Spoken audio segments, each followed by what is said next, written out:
In this special edition of Finding 44, Spotlighting Champions for Change, I was honored to welcome our guest, Tony Hamilton, one of Project 44's most recent bone marrow donors.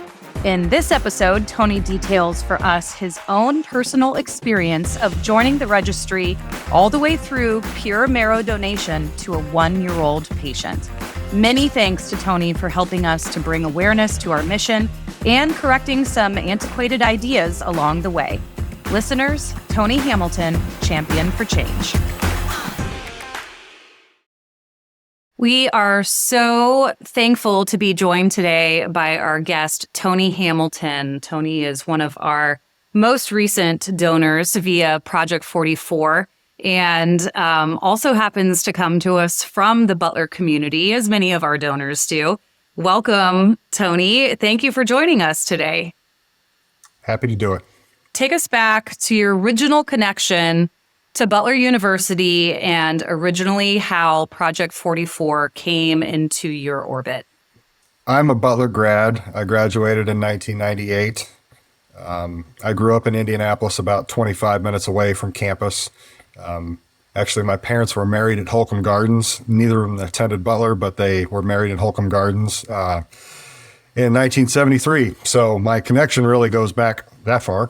But I, again, grew up in Indianapolis, went to Butler, graduated in 1998, and worked at Butler University in the athletic department and the sports information department for 2 years after I graduated.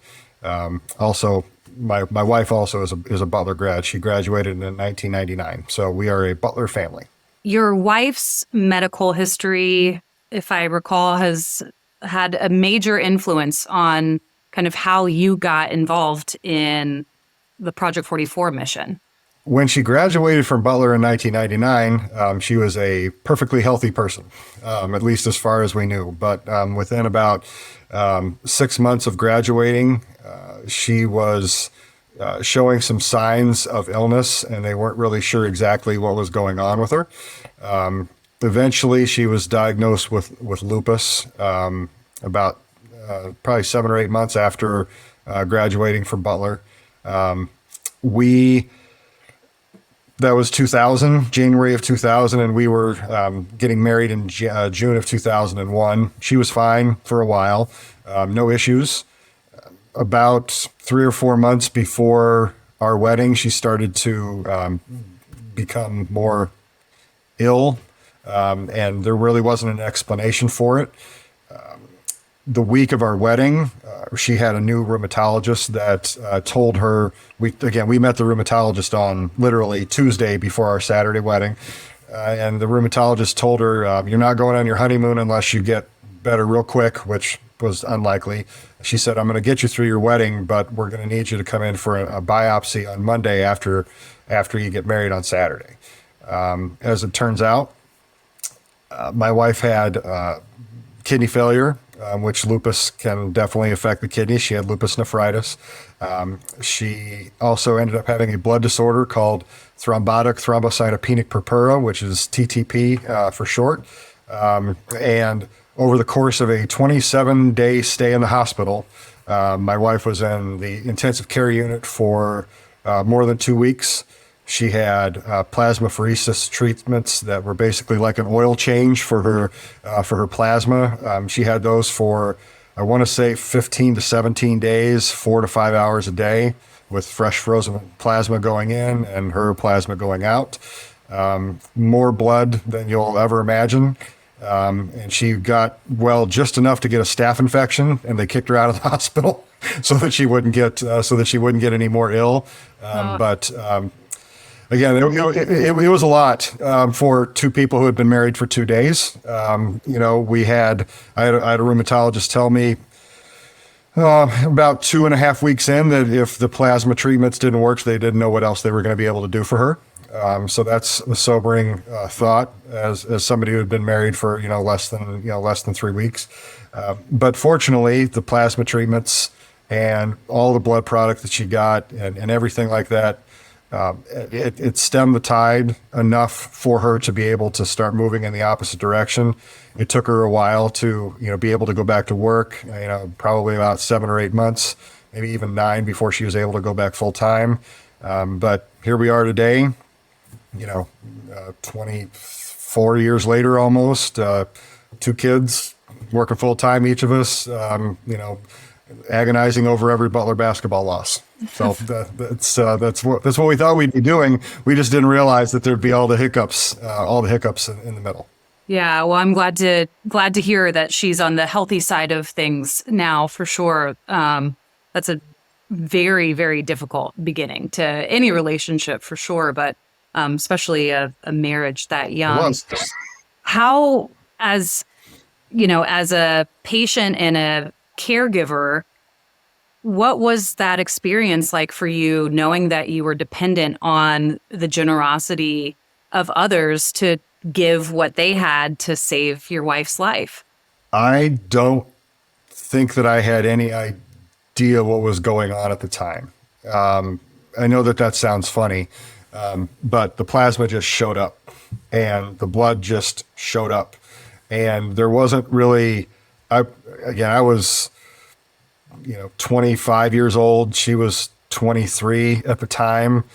We had lived some life, but not nearly enough life to understand what was, how the world worked and how these things ended up being there at the hospital. I suppose if you had asked me at the time, hey, where do you think this plasma comes from? I would have been able to tell you, well, somebody had to donate it, but it wasn't a priority in my thoughts. My thoughts were, how are we going to get her platelets above 15,000 today? With perspective and time, it could be hundreds of people who had contributed in some form or fashion to the life that we ended up having, and that we have today. We don't know who those people are. We'll never know who those people are. Hopefully, good vibes, from us to them in the universe. We'll never be able to thank them. But I guess for me, when this came up with the opportunity to donate bone marrow, it was a very, very easy way for me to repay the universe a little bit in my, from my end, because there's no way that I could ever donate enough product, plasma, blood, all that good stuff, in order to help one person recover from something. But I could do this, and it was going to be able to help one person. And that was honestly the most efficient way in order for me to be able to help somebody. How did you originally get exposed to Project 44 and our mission? You had mentioned working in the athletics department at Butler. Where do you remember kind of making that decision to join the registry, and what was that experience like for you to join? Well, I worked at the athletic department until through the summer of 2000. So I had been removed from Butler University for more than 10 years by the time, or for about 10 years by the time Butler was in the Final Four in 2010 in Indianapolis. Obviously followed the team and that type of thing, knew who Andrew Smith was, watched him play, throughout his career, became aware of his illness and the challenges that he was going through.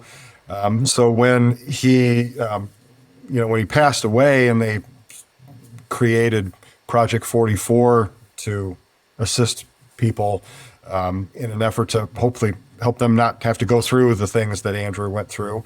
I didn't give it a lot of thought, honestly. And it wasn't a youthful indiscretion thing. I mean, by that point I was, probably 35, 36 years old when I put my name on a registry. But I was like, sure, I've got no problem putting my name on a registry. And if somebody needs help someday, I'd be happy to give it. I don't, from a mathematical standpoint, you don't realize how long the odds are that you're going to be matching with somebody who's going to need exactly what you have to give. So it honestly was out of sight, out of mind for me for a very long time, until I got the email, the text message, and the phone call all within about 5 minutes from Be the Match, letting me know that I was matched up with somebody. And that was 7 years 6 or 7 years after I started after I had joined the donor registry. Wow. So what was that emotional experience like when you get the email, the text, and you're like, I think this is for real. This is not just an automated keep in touch message from Be the Match.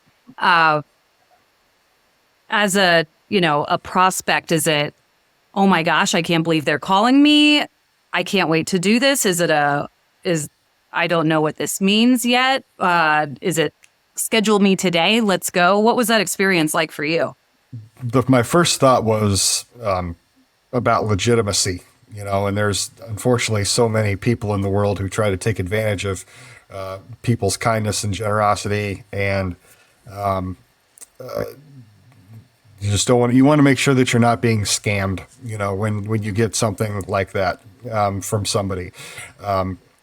Once I realized it was all legitimate and everything kind of aligned, and I got on the phone with somebody from the National Marrow Donor Program, Be the Match at the time, it did not take me. I mean, I had agreed to. I think I agreed to donate within 2 hours after having gotten the message. There wasn't really a whole lot of conversation that I needed to have when you're talking to the person on the other end of the line and they're going through all of the caveats and the risks and are you sure you want to do this and do you need to think about it and whatnot. I didn't, for whatever reason, and could be the things that we talked about before, about my wife's experience. It could have just been just the way that I would have felt about it, regardless of the way that our journey had gone with her medically. I didn't need to give it a lot of thought, and that's not me patting myself on the back. It was just more of I signed up for this. I made a commitment to help somebody if I aligned with them, and I didn't really care who it was or how old they were or where they were or whether they were a Butler fan or a Xavier fan. I was going to be willing to I know I was going to be willing to to help because I'd made that commitment, and I didn't learn until much after the fact that a lot of people don't end up following through on that commitment, and that's just everybody does it makes their own decisions for their own reasons, but I just can't imagine not following through on that commitment once you make it.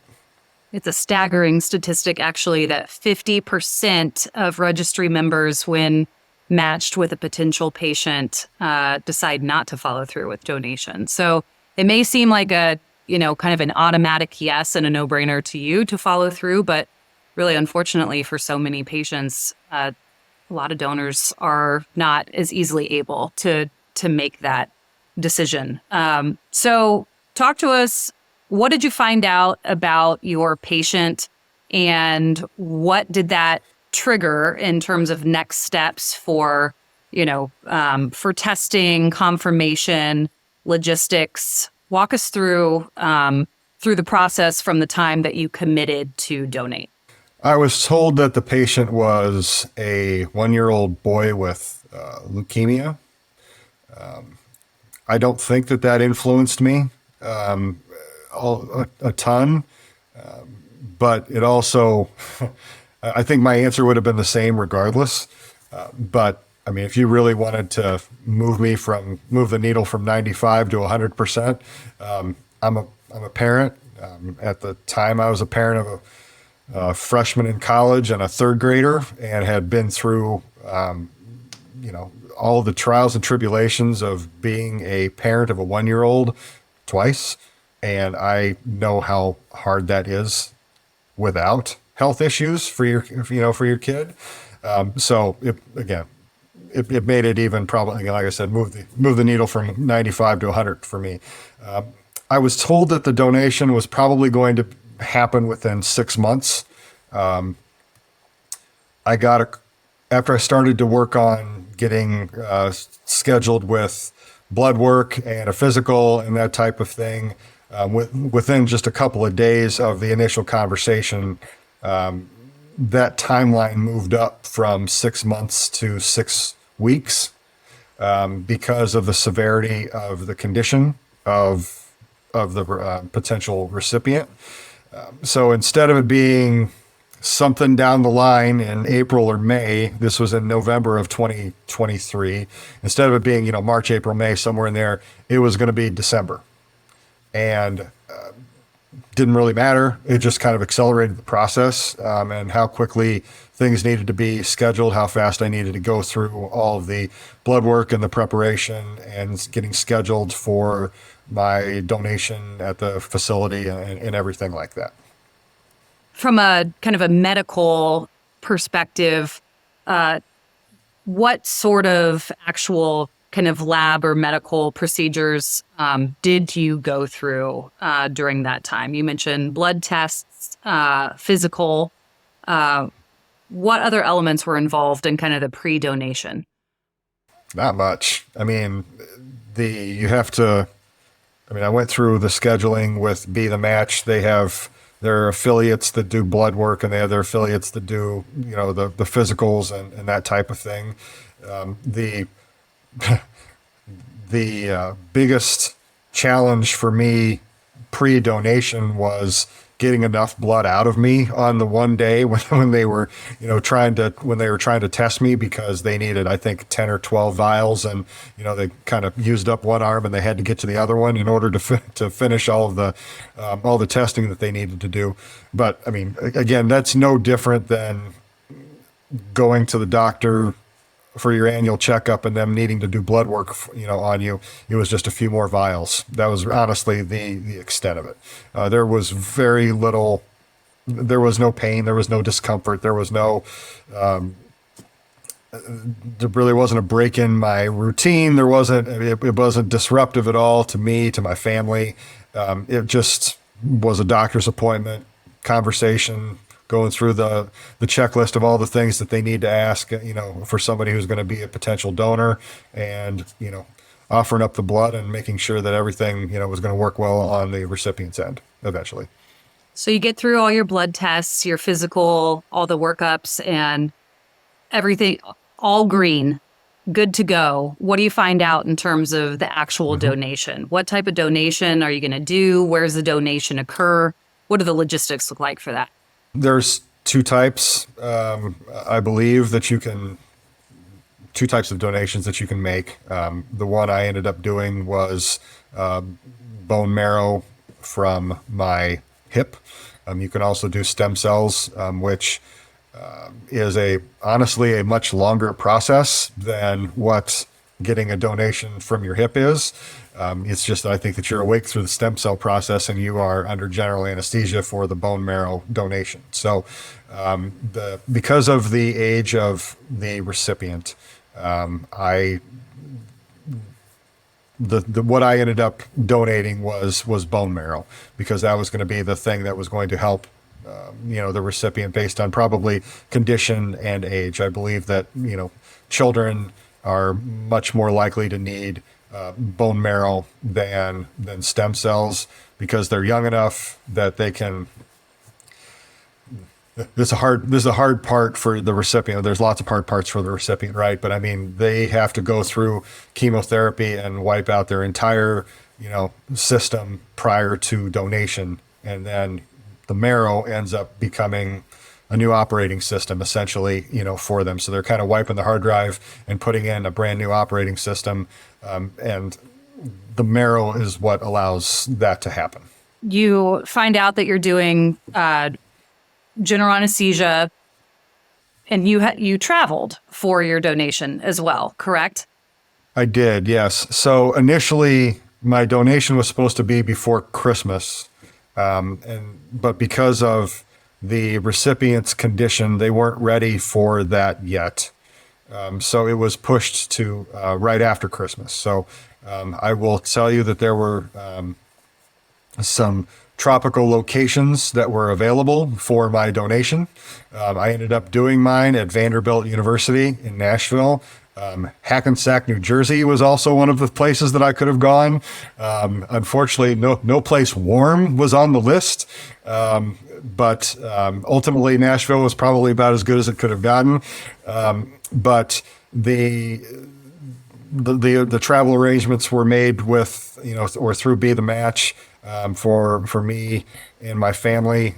They went with me. You have to take somebody, and obviously I would have been taking my wife regardless. But because of the time of year it made sense for my kids to go with as well, so that we could kind of all be together during that time.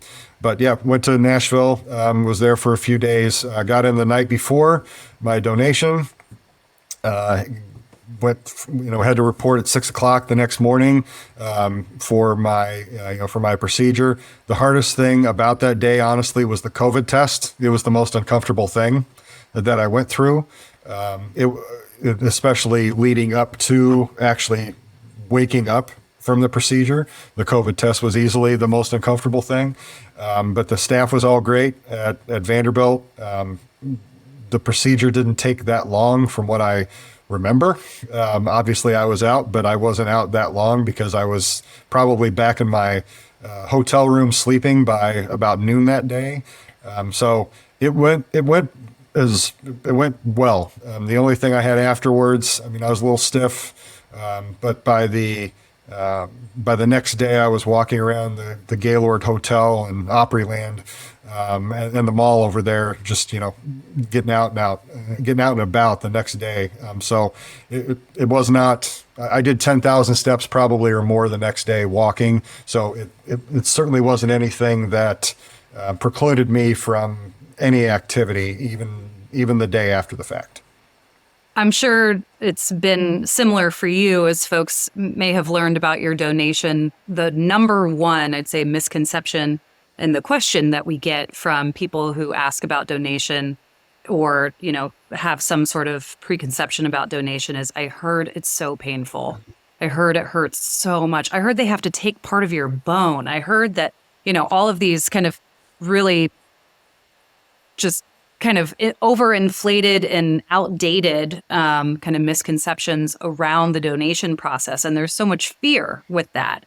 And so part of what we with Project 44 are trying to do, as is kind of fill the vacuum with updated information and, current medical information and what the actual process is. And, more importantly than that, the tie to, like you said, that one-to-one correlation of a life-saving measure, that through this donation, you have a tie to an actual human life on the other end that frankly wouldn't survive without the donation. So from your own experience, whether it be preconception or going through the process or talking to folks afterwards or whatever, how do those things align for you at this point in terms of, there is some probably anxiety or fear, I would imagine, with the actual donation process. I haven't been called to donate myself, so I can't speak from experience, but, kind of any element of, unknown or, fear in the process to being on the other end post-donation and knowing the correlation that you do have on somebody's life. The pain is nothing. I know that sounds very easy to say, but again, the COVID test was the hardest thing that I did that day. It's not painful. You're under anesthesia. They take the donation from, from your hip in the back. If you put your hands on your hips, where your thumb goes on your hip, that's basically where they're taking it from. There's preconceived perceptions about how much it hurts, and needles, being, 10 or 12 inches long. And those are very outdated. My wife and I were watching a TV show recently, and one of the people on the show, one of the patients on the show had, I had mentioned earlier about my wife having TTP, or thrombotic thrombocytopenic purpura. Well, that was days or weeks of plasma treatments, and now they give you a pill. 25 or 20 or 25 years later, they're giving you a pill. Much in the same way, the bone marrow donation is not something that is painful, where they're putting a needle in you while you're awake and extracting bone marrow or something like that. It's just not how it goes. It's honestly no different than, you know, being, you know, having anesthesia for a colonoscopy or anything that you would have general anesthesia for. If anything, I actually came out of it a little bit better than I normally do out of general anesthesia. It's a big running joke in my family about how much I enjoy the sleep, you know, under general anesthesia. Well, I woke up immediately after this one. So it wasn't even, honestly, I didn't even get the really good sleep that I thought I was going to, you know, after the procedure. There is something to be said for, you know, when you donate blood, people should donate blood. People should donate, you know, plasma. People should donate, you know, stem cells. People should do these things because it is going to help somebody somewhere down the line. You don't know who that person's going to be. Much like people should give $50 to a charity or give whatever they can afford to assist, you know, somebody in need. The difference with this for me was that I knew exactly who I was going to help. I didn't know their name. I still don't know their name, you know, more than a year later. But I knew that it was going to go to one person. I knew exactly who that person was going to be. I knew what the condition was, and I knew how I was going to be able to help. Much like if you were going to donate something to somebody, you knew exactly how much, you knew your $100 was going to help this person do this particular thing in their life. In the same way, I knew exactly where my donation was going. So from a donor standpoint, it's honestly from a kind of a selfish thing. You can feel really good and confident knowing exactly what it is that you're doing instead of just kind of throwing out, you know, your help out there and hoping that it lands, you know, in a particular place. It's kind of, it's targeted and you know exactly who it is that you're going to be able to help. And that is honestly the most reassuring thing about it. On the flip side of it, there's no guarantee that what you're going to contribute is going to solve the problem on the other end. There's no guarantee that your recipient is going to end up being, you know, healthy for the rest of his or her life, whether that's a 1-year-old or a 25-year-old or whatever. But you do know that you are giving your best effort on behalf of that person. And that was why it was very easy for me to talk about it with coworkers, with friends, you know, with my daughter's friends, with other family members. It was very easy for me to talk about it because it was, again, so simple. It was A to B. It was that simple. Yeah, you're kind of hitting the needle right on the head. We talk a lot of times about kind of how bone marrow and blood stem cell donation sits right in between organ donation and blood donation. Technically, bone marrow is considered an organ and it is considered organ donation. But a lot of times, you know, one of those misconceptions that I think people bring with them into the potential of donating is, well, what if I need it? You know, kind of as they would associate with a living organ donor situation, for example, like kidney or liver. What if I'm going to need that in the future? Or will my body automatically, you know, will I be able to regenerate this? Or will it make me sick? Will I be more susceptible to other illnesses? And the answer, of course, to all those things is your body does automatically regenerate the marrow. You know, you do not have to worry about, well, if I need it again, you know, or my child needs it, or I need it, or, well, you wouldn't donate to yourself, obviously, but you know, somebody else who would be in need. What did you learn about that and the ability to kind of, for your body to heal and recover and resume kind of normal activity and your normal state of health? I was told, you know, things will be back to normal within, you know, I don't even remember what the time frame was, but it was probably a month to 3 months. You know, your levels, and definitely by the end of a year, you know, your levels of bone marrow or your amount of bone marrow that is available, it regenerates, as you mentioned. You know, you're not regenerating a kidney. You know, once you donate that kidney, you've got one left. So I get where that math doesn't work for people, you know, or might not work for people, and people might be concerned about. You know, not giving up an organ for somebody because of the need in a family or that type of thing, or a need for oneself. This isn't that. I mean, this is no different than, it's no different than donating blood. You're not going to do it probably obviously you're not going to do it twice within a week or twice within 2 weeks. And as far as bone marrow is concerned, I don't think that you can donate twice. I think it's got to be at least a year after you donate once before you can contribute to somebody again if needed. And even then, there's a maximum number of times that you can contribute your bone marrow, and there's a maximum number of recipients that can get your bone marrow, so that they're not putting you through, you don't become a marrow mule, and, just somebody who's just, constantly, that's not how it works. You're going to do it a finite number of times in your life, for a maximum number of probably 2 recipients. And ultimately it ends up regenerating within a period of time. My health was not affected. I can't speak for everybody else's experiences, but I can tell you that my health was not affected in any negative fashion from contributing bone marrow. It just didn't happen. You're on the back end of the donation experience. You're back to normal health and kind of your regular lifestyle. You've had no out-of-pocket expense, I believe, correct, for the actual donation experience or travel or anything related to the donation. How has your life changed? How was it impacted because of donating? And what do you want people to know who may be considering joining the registry or who are already on the registry, contemplating whether or not they're going to move through with donating to a patient? Best thing I can say is that nothing's changed.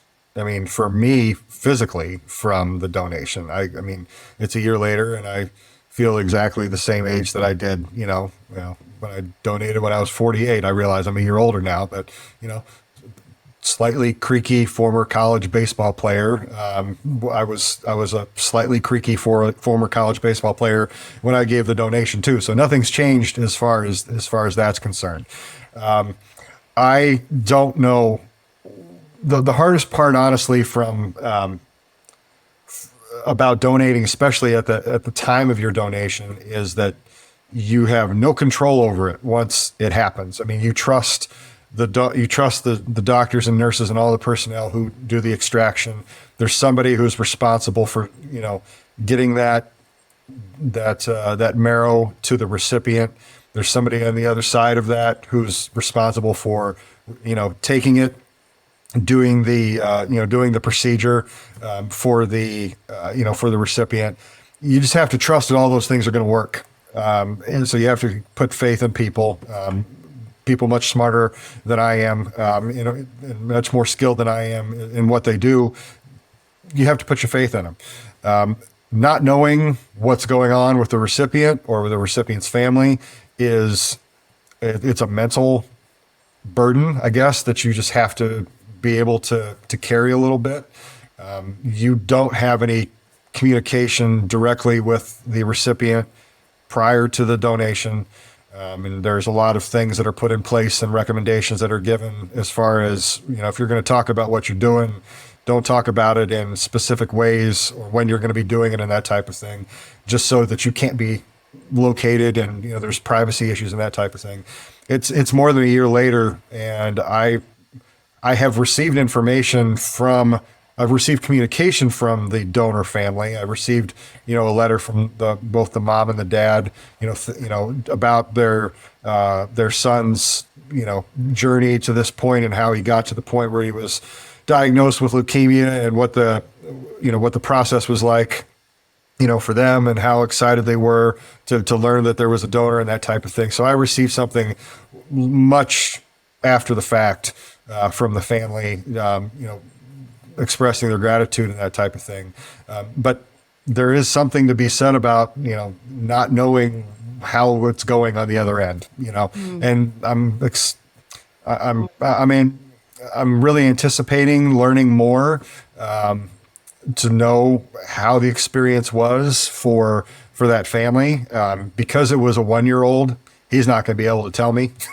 He's not going to remember anything. So I'm going to have to, rely on, the parents to be able to really express how that went on their end. So honestly, for me, the hardest thing is not knowing how the recipient's doing. I mean, but that wouldn't change. That doesn't change how I felt on the day that I got the contact from Be the Match. That doesn't change anything. I'd go back and do it again if the recipient were to need something else. It's not knowing would not preclude me from not donating again.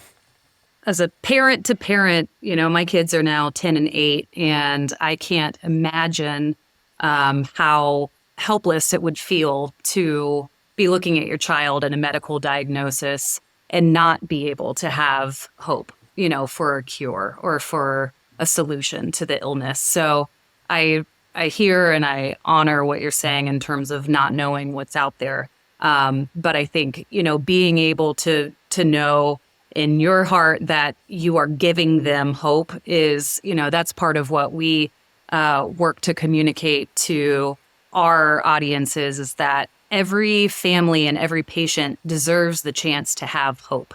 And, your willingness to go through with the donation, to join the registry initially, to share your story today is how we hope to affect that, and be able to identify more people who are willing to say, yeah, I think that I'd be willing to, inconvenience myself, for the opportunity for another family to have hope, at a chance at life. So thank you so much for your donation, for your willingness, for your heart, for sharing that story. The last thing that I would ask you, one of the things that we try to do with our guests on the show is, Andrew's nickname was Moose, having experienced his story from the Butler Athletics side. And so the moose is kind of our spirit animal and the energy that we try to take into our work as we push our message out there. So we're curious, what would you say your spirit animal is and why? Well, I guess my spirit animal probably is, just because I've been around them my entire life, my spirit animal is probably a dog, mainly because I had a lot of energy when I was younger, and now I do a lot more sleeping as I get older, right? A lot more prone to wanting to take a nap. This entire conversation, I have a 2.5-month or 2.5-year-old beagle who's sitting to the left of me and hasn't made a peep the entire time. I guess right now he's my spirit animal, look, just enjoying time in the sun and on a nice day bed and getting a little nap in. So I guess the dog would be my spirit animal. That's awesome. I think we could all be so lucky to be a house dog in day-to-day life. Well, Tony, thank you so much for joining us today. As always, if you're interested in more information on Project 44, please go to project44.org. Thanks for joining us on this episode of Finding 44. If you liked what you heard, be sure to subscribe, rate, and review. Follow Project 44's mission at project44.org and find us on social media at Join Project 44.